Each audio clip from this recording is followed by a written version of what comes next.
اعوذ باللہ من الشیطان الرجیم بسم اللہ الرحمن الرحیم۔ سورۃ النازعات، اس صورت میں بھی قیامت کے احوال کا بیان ہے۔ اللہ تعالیٰ نے ابتدا میں فرشتوں کی قسمیں اٹھائی ہیں اور پھر جھٹلانے والوں میں سے فرعون کا تذکرہ ہے، اور بڑی اہم بات آئے گی سادہ سے الفاظ میں، مختصر الفاظ میں، جنت کن کے لیے ہے اور جہنم کن کے لیے ہے، یہ بات اس صورت کے آخر میں آئے گی انشاءاللہ۔ بسم اللہ الرحمن الرحیم۔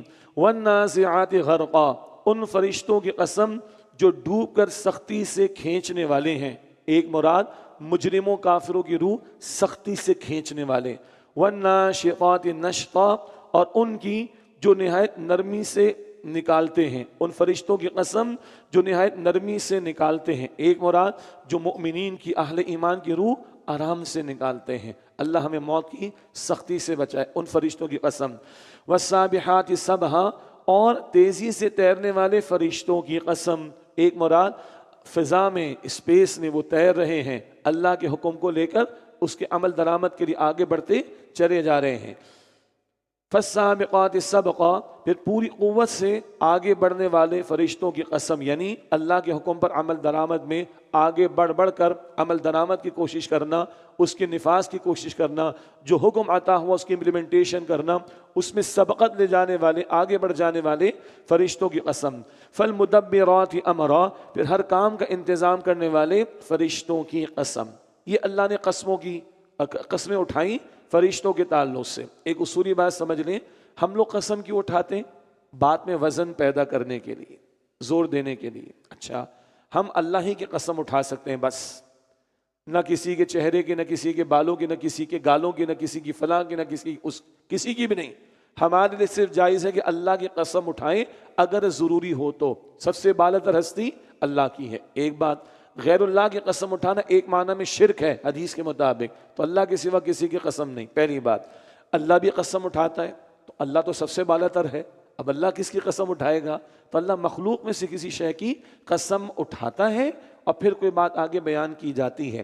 اللہ تعالیٰ کوئی بات ویسے ہی بیان فرما دے، اللہ کی بات ہے، بڑی بات ہے، لیکن اللہ قسم اٹھا کر بات کرے تو بہت بڑی بات، اور قسمیں اٹھا کر بیان کرے بات تو بہت عظیم اور بڑی تاکید والی بات ہے۔ تو اللہ تعالیٰ نے بھی قسمیں اٹھائی ہیں۔ کس بات پر؟ فرمایا یوم ترجف الراجفہ، جس دن کانپنے والی زمین کانپے گی، جو زلزلہ اس پر آئے گا کانپے گی۔ تتبعها الرادفہ، اس کے بعد پیچھے آنے والا ایک زلزلہ آئے گا، کانپ اٹھے گی، زلزلہ زوردار۔ سورہ زلزال پڑھیں گے آخر میں، اذا زلزلت الارض زلزالہا، ایک بہت بڑے زلزلے کی کیفیت میں زمین کو زوردار انداز میں ہلا دیا جائے گا۔ یہ زور ہے اس کلام میں، اللہ اکبر۔ تتبعها الرادفہ، اس کے پیچھے آنے والا ایک زلزلہ آئے گا۔ قلوب یومئذ واجفہ، اس دن کئی دل خوف سے دھڑکتے ہوں گے، قیامت کا دن، حشر کا دن۔ ابصارها خاشعہ، ان کی آنکھیں جھکی ہوئی ہوں گی۔ یقولون ائنا لمردودون فی الحافرہ، وہ یہ کہتے ہیں کیا واقعی ہم پہلی حالت میں واپس پھر زندہ ہوں گے؟ آخرت کے منکرین کا ذکر، کیا دوبارہ میں زندگی ملے گی؟ اذا كنا عظاما ناخرا، کیا جب ہم کھوکھلی ہڈیاں ہو جائیں گے تب بھی زندگی ملے گی؟ قالوا تلك اذا کرۃ خاسرہ، وہ کہتے ہیں اس وقت تو یہ بڑے نقصان کی واپسی ہوگی۔ یہ منکرین آخرت کا بیان۔ اب اللہ تعالیٰ کا تبصرہ، فانما هي زجرۃ واحدہ، لہذا وہ تو صرف ایک ڈانٹ ہوگی، زوردار ڈانٹ۔ اللہ اکبر۔ فاذا هم بالساہرہ، تو سب ایک دم کھلے میدان حشر میں جمع ہو جائیں گے۔ یہ ہے حشر کا بیان۔ اب حشر کا انکار کرنے والے، آخرت کا انکار کرنے والے، پیغمبروں کا انکار کرنے والے مجرمین، ان میں سے بہت بڑے مجرم فرعون کا تذکرہ آ رہا ہے۔ موسیٰ علیہ السلام کے تعلق سے اب آگے فرعون کا بیان آئے گا۔ هل اتاک حدیث موسیٰ، کیا آپ کے پاس پہنچی ہے موسیٰ علیہ السلام کی خبر؟ اذ ناداہ ربہ بالوادی المقدس طویٰ، جب انہیں ان کے رب نے پکارا مقدس وادی طویٰ میں۔ اذهب الى فرعون انه طغى، اور فرمایا کہ اے موسیٰ تم فرعون کی طرف جاؤ، بے شک وہ سرکش ہو گیا ہے۔ پیغمبروں کی دعوت نظام چلانے والوں کے لیے بھی ہوتی ہے، اور ظالمانہ طور پر نظام چلانے والے، ظلم کرنے والے، ان کو بھی پیغمبر کی دعوت ایڈریس کرتی ہے۔ اللہ کے دین کی دعوت سے چند افراد کے لیے نہیں کہ اچھی اچھی باتیں میٹھی میٹھی باتیں ہو جائیں. اللہ کے پیغمبروں کی دعوت, اللہ کے دین کی دعوت نظام کے بدلنے کے لیے بھی ہوتی ہے, عدل کے نفاذ کے لیے بھی ہوتی ہے, ظالموں سرکشوں کو بھی یہ دعوت ایڈریس کرتی ہے. قرآن یہ بتاتا ہے ہمیں اذهب الى فرعون انه طغى, لہذا اور فرمایا کہ تم فرعون کی طرف جاؤ اے موسیٰ, بے شک وہ سرکش ہو گیا ہے. فقل هل لك الى ان تزكى, پھر کہو کیا تو چاہتا ہے فرعون کہ تو پاک ہو جائے. یہ بہت اہم بات آئی, تزکا اسی سے تزکیہ ہے. اس آخری صورت میں کئی مرتبہ تزکیے کا ذکر آئے گا. سورۃ الاعلیٰ میں بھی آئے گا, سورۃ الشمس میں بھی آئے گا, سورۃ اللیل میں بھی آئے گا, سورۃ الضحیٰ میں بھی آئے گا. ہم پڑھیں گے انشاءاللہ تعالی. تزکیہ آگے ذکر آ جائے گا, نفس کا تزکیہ, گناہوں سے اپنے آپ کو بچانا اور اطاعت میں آگے بڑھنا, نیکی اور خیر میں آگے بڑھنا, یہ بنیادی طور پر تزکیہ ہے. اور تزکیہ ہو جائے افراد کا, یہ پیغمبروں کی دعوت کا ایک بنیادی نقطہ بھی ہے. پیغمبروں کی دعوت بنیادی عبادت, اللہ کا تقوی, پیغمبر کی اطاعت, استغفار توبہ سورہ ہود میں, اور پیغمبروں کی دعوت کا بنیادی نقطہ تزکیہ بھی. یہ معمولی بات نہیں, بڑی بات ہے. فَقُلْ هَلْ لَكَ إِلَىٰ أَن تَزَكَّىٰ, پھر کہو موسیٰ اسے کیا تو چاہتا ہے اے فرعون کہ تو پاک ہو جائے. وَأَهْدِيَكَ إِلَىٰ رَبِّكَ فَتَخْشَىٰ, اور میں تیرے رب کی طرف تیری رہنمائی کروں تاکہ تو ڈرے. فَأَرَاهُ الْآيَةَ الْكُبْرَىٰ, پھر موسیٰ علیہ السلام نے فرعون کو بڑی نشانی دکھائی, وہی معجزات جس کا ذکر آتا رہا. فَكَذَّبَ وَعَصَىٰ, تو اس فرعون نے جھٹلایا اور نافرمانی کی. ثُمَّ أَدْبَرَ يَسْعَىٰ, پھر وہ پلٹا اور فساد کی کوشش کرنے لگا. فَحَشَرَ فَنَادَىٰ, پھر اس نے سب کو جمع کیا, پھر پکارا. فَقَالَ أَنَا رَبُّكُمُ الْأَعْلَىٰ, پھر اس نے کہا کہ میں تمہارا سب سے بڑا رب ہوں. یہاں کس معنی میں رب ہونے کا دعویٰ؟ شرک ہے. یہ سیاسی معنی میں شرک ہے. کیا مطلب؟ اللہ کی حاکمیت کے مقابلے میں اپنی حاکمیت, اللہ کے قانون کے مقابلے میں اپنا قانون, یہ شرک ہے. حکومت کی سطح پر, اقتدار کی سطح پر اللہ کے قانون کو چھوڑ کر لوگ اپنی مان ماری کریں. حکومت کی سطح پر, اقتدار کی سطح پر, عدالتوں کی سطح پر اللہ کے قانون کو چھوڑ کر اپنے من چاہے فیصلے نافذ کریں, یہ شرک ہے. فرعون نے شرک کیا ہے. اور جو کوئی اللہ کی حاکمیت کے مقابلے میں اپنی حاکمیت, اپنے قانون کے مقابلے میں اپنی, اللہ کے قانون کے مقابلے میں اپنے قانون کی بات کرے, اللہ کے نظام کے مقابلے میں اپنے نظام کی بات, شرک ہے یہ. اس شرک کا خاتمہ ضروری, اس کے لیے پیغمبروں کو بھیجا گیا, اس کے لیے رسول اللہ نے جد و جہد کی ہے صلی اللہ علیہ وسلم. کبر علی المشرکین ما تدعوہم الیہ, سورہ شورى میں آیت نمبر 13 میں ہم نے پڑھا اقیموا الدین ولا تتفرقوا فیہ, دین کو قائم کرنے کی جد و جہد کرو, تفرقے میں مبتلا نہ ہو جاؤ. کبر علی المشرکین ما تدعون الیہ, جس بات کی طرف آپ بلاتے ہیں, جس حق کی طرف اور اللہ کی حاکمیت کی طرف آپ بلاتے ہیں, یہ مشرکوں پر بڑی گراں گزرتی ہے. یہ ہے شرک. آج اس کو ہم سمجھ نہیں رہے. سیاسی سطح پر اللہ کا قانون نافذ نہ ہو, انسانوں کا قانون چلتا ہو, یہ شرک ہے. اس کے خاتمے کے لیے پیغمبروں کو بھیجا گیا. اور یہ بھاری ہے دعوت ایسے مشرکین پر, سیاسی مشرکین پر, ان کے مفادات پر چوٹ لگتی ہے جب اللہ کی حاکمیت کی بات کی جاتی ہے. فرمایا فقال انا ربکم الاعلی, پس اس نے کہا کہ میں تمہارا سب سے بڑا رب ہوں. فاخذہ اللہ نکال الآخرۃ والاولی, لہذا اللہ نے اس کو پکڑ لیا آخرت و دنیا کے عذاب میں. ان فی ذلک لعبرۃ لمن یخشی, بے شک اس واقعے میں بڑی عبرت ہے اس کے لیے جو ڈرتا ہے. اللہ ان واقعات سے عبرت دلا رہا ہے. اَأَنْتُمْ أَشَدُّ خَلْقًا أَمِ السَّمَاءِ, کیا تمہارا پیدا کرنا زیادہ مشکل ہے یا آسمان کا؟ غور کرو, جواب تلاش کرو.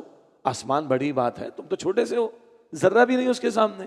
بناہا, اللہ نے اس آسمان کو بنایا. رفع سمکہا فسواہا, اس کی چھت کو بلند کیا پھر اسے درست کیا. وَأَغْطَشَ لَيْلَهَا وَأَخْرَجَ ضُحَاهَا, اور اس کی رات کو تاریک بنایا اور اس کے دن کو روشن فرمایا. وَالْأَرْضَ بَعْدَ ذَلِكَ دَحَاهَا, اور اس کے بعد زمین کو بچھا دیا, موزوں فیزیبل بنا دیا تمہارے رہنے کے لیے. اخرج منها ماءها ومرعاها, اس میں سے اس کا پانی اور اس کا چارہ نکالا. والجبال ارساها, اور اس سے پہاڑوں کو زمین میں گاڑ دیا, جما کر بیلنس کیا. متاعا لکم ولانعامکم, تمہارے اور تمہارے مویشیوں کے فائدے کے لیے, تمہاری زندگی برقرار رہے. کتنا اللہ نے آسمان و زمین کو سجایا, بنایا, وسائل سے بھر دیا تاکہ تمہاری زمین پر زندگی تمہاری اس زمین پر برقرار رہ سکے, یہ مویشی تم پال سکو, تمہارا گھر گھر ہستی کا معاملہ و نظام چلتا رہے. فَإِذَا جَاءَتِ الطَّامَّةُ الْكُبْرَى، پھر جب بہت بڑی آفت یعنی قیامت آئے گی. یہ بھی قیامت کا ایک نام ہے، الطامہ، بہت بڑی آفت. یوم یتذکر الانسان ما سعی، اس دن انسان اپنی کوشش کو یاد کرے گا، کیا میں نے کیا دنیا میں، کیا کچھ کر کر آیا ہوں میں، سب یاد کرے گا. وبرزت الجحیم لمن یری، اور جہنم ہر دیکھنے والے کے لیے ظاہر کر دی جائے گی. فاما من طغی، اب بتایا جا رہا ہے کہ جہنم کس کے لیے ہے اور جنت کس کا ٹھکانہ ہوگی. فرمایا فاما من طغی، لہذا جس نے سرکشی کی، وآثر الحیات الدنیا، اور دنیا کی زندگی کو ترجیح دی. فإن الجحیم ہی المأوی، تو بے شک جہنم اس کا ٹھکانہ ہے. طغیانی کیا ہے؟ طغا، سرکشی. طاغوت کیا ہے؟ اللہ کا حکم چھوڑنا، اپنی منمانی کرنا، اللہ کا قانون چھوڑنا، اپنی منمانی کرنا، اللہ کے تقاضے کو چھوڑنا، اپنی مرضی چلانا. It's my choice, it's my style, میرا جسم میری مرضی، ہم آزاد ہیں، فریڈم. توڑ دو زنجیریں، توڑ دو بیڑیاں، چل رہا ہے نا سارا. کیا ہے آخر؟ اللہ کی بات نہیں ماننی، خالق کی بات نہیں ماننی، پیغمبر کی بات کو نہیں ماننا، اپنی مرضی چلانی ہے. We are grown up, we are free, freedom of speech, freedom to say, freedom to act, freedom from what? freedom for Allah, from Allah سبحانہ وتعالی. اللہ سے آزادی. تو جس نے سرکشی کی اور دنیا کی زندگی کو ترجیح دی، آخرت ہے ہی نہیں سامنے، مرنے کے لیے تیار نہیں، مرنے کا یقین نہیں، مرنے کے بعد کی زندگی کی حق کا احساس نہیں، ان کے لیے فإن الجحیم ہی المأوی، تو بے شک جہنم ان کا ٹھکانہ ہے، اس کا ٹھکانہ ہے. استغفر اللہ، اللہ میں جہنم سے بچائی دے. جنت کن کے لیے ہے؟ وَأَمَّا مَنْ خَافَ مَقَامَ رَبِّهِ، اور جو اپنے رب کے سامنے کھڑا ہونے سے ڈرا. وَنَهَى النَّفْسَ عَنِ الْهَوَىٰ، اور اس نے اپنے نفس کو بری خواہش سے روکا. اللہ کے سامنے ڈرتا رہا، جواب دینا ہے. حرام کی انویٹیشن ہے، یاد آتا نہیں، جواب دینا ہے. رشوت موجود ہے، حرام خوری کے ذرائع موجود ہے، نہیں، اللہ یاد آتا ہے کہ جواب دینا ہے. زنا کی دعوت موجود ہے، گناہ کی دعوت نہیں، اللہ کا خوف ہے، اللہ مجھ سے پوچھے گا. طاقت ہاتھ میں، گلا اڑا سکتا ہوں، گردن اڑا سکتا ہوں، لوٹ سکتا ہوں، لیکن نہیں، اللہ سب سے زیادہ طاقتور ہے، اللہ کو جواب دینا ہے. بچتا ہے بندہ. وَأَمَّا مَنْ خَافَ مَقَامَ رَبِّهِ، اور جو اپنے رب کے سامنے کھڑا ہونے سے ڈرا. وَنَهَى النَّفْسَ عَنِ الْهَوَىٰ، اور جس نے اپنے نفس کی بری خواہش سے اپنے آپ کو روکا. من چاہی زندگی نہیں، رب چاہی زندگی گزارنا ہے. من چاہی نہیں، رب چاہی زندگی. باقی جائز چیزوں میں بھائی صبح سحری میں دل کر رہا ہے میں لسی پی لوں، میں جوس پی لوں، میں پانی پی لوں، میں شربت پی لوں، کوئی ایشو نہیں. شراب نہیں پی سکتا، منع ہے، ختم. تو حلال چیزوں میں دل کچھ کر رہا ہے، کوئی ایشو نہیں. حرام کا دل کر رہا ہے، نہیں، رب نے منع کیا ہے.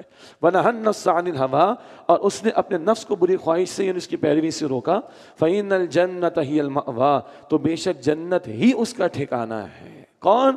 اللہ سے ڈرتے ڈرتے زندگی گزارنے والا. یہی تو تقویٰ ہے نا. روزے میں کھاتے پیتے نہیں، تنہائی میں کھاتے پیتے نہیں، کیوں؟ اللہ دیکھ رہا ہے، اللہ پوری زندگی دیکھ رہا ہے. یہ تقویٰ، یہ خوف خدا اس کے لیے. اور وہ جو نفس کی پیروی نہیں کرتا، رب کے حکم کی پیروی کرتا ہے، فَإِنَّ الْجَنَّةَ هِيَ الْمَأْوَىٰ، تو بے شک جنت ہی اس کا ٹھکانہ ہے. اللہم انا نسألک جنت الفردوس، اے اللہ ہم تو جسے جنت الفردوس کا سوال کرتے ہیں. یسألونک عن الساعۃ ایان مرساہا، اے نبی علیہ السلام آپ سے قیامت کے بارے میں سوال کرتے ہیں، وہ کب قائم ہوگی، کب اس کا آنے کا برپا ہونے کا معاملہ ہوگا. فیم انت من ذکراہا، اے نبی علیہ السلام آپ کا اس قیامت کے وقت کے ذکر سے کیا تعلق.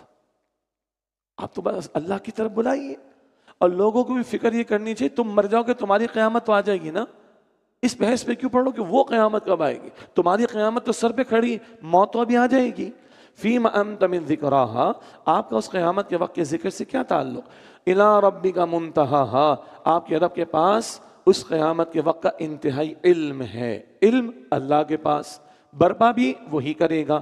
ہاں، انما انت منذر من یخشاہا، آپ تو صرف برے انجام سے ڈرانے والے ہیں اس کو جو اس قیامت سے ڈرتا ہے، جس کے دل میں رمق ہے، احساس ہے، جواب دہی کا احساس ہے، خوف خدا ہے، اکاؤنٹیبلٹی کا فیئر جس کے دل میں ہے، جس کو یقین ہے کہ مرنے کے بعد مجھے کھڑا ہونا ہے. آپ تو اس کو ڈرا سکتے ہیں.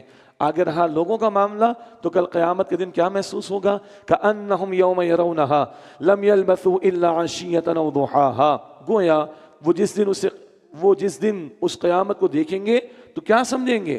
وہ سمجھیں گے کہ وہ دنیا میں صرف ایک شام یا اس کی ایک صبح رہ کر آئے ہیں بس۔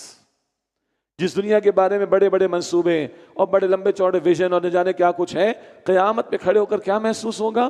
صبح کے چند لمحات یا شام کی چند گھڑیاں۔ اللہ آج یہ یقین ہمیں دے دے تاکہ اس فانی دنیا میں نہ کھوئیں اور باقی رہنے والی آخرت کی فکر اور تیاری ہم کر لیں۔